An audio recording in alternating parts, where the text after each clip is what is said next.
J'allume en vitesse le foyer qu'on avait là, avec du petit bois qu'on avait, tout ça, et puis tous mes restants de papier, de trac et tout ça, que je cachais dans un coin, je les ai pris pour les brûler.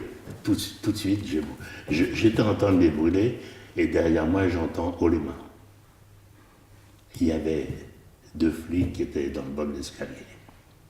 J'étais fait. J'étais arrêté.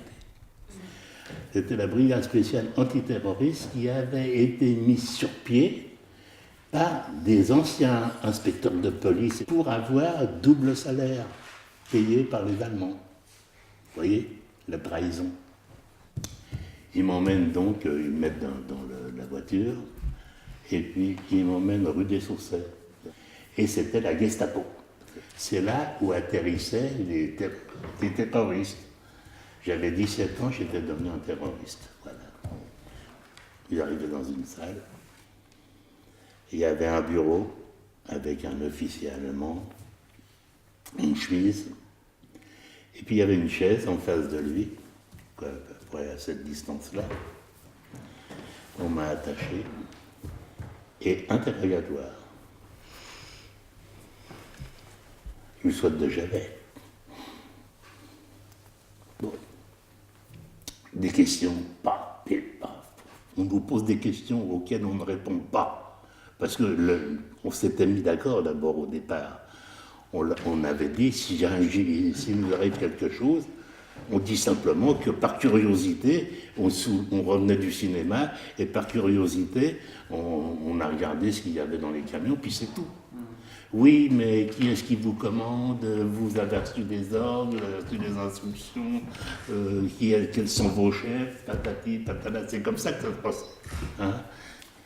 Ils m'ont fait une fracture du crâne, j'ai perdu mon oreille, j'ai perdu la moitié de mes dents, toutes les lèvres, ils m'ont cassé la pommette, ça ne se voit pas, des coups de pied dans des côtes cassées.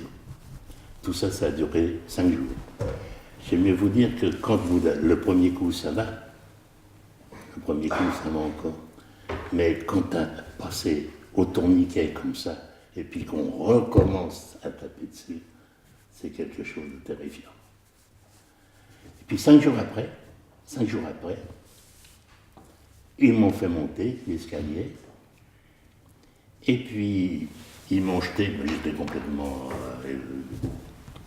évanoui, ils m'ont jeté dans la paille, dans une salle où il y avait au moins une vingtaine de personnes. Je suis resté là jusqu'à fin mars, et fin mars, ils m'ont envoyé à Compiègne. Compiègne, c'était le camp de transit, c'est de là que partaient tous les convois pour les camps de concentration, les camps de la mort en Allemagne.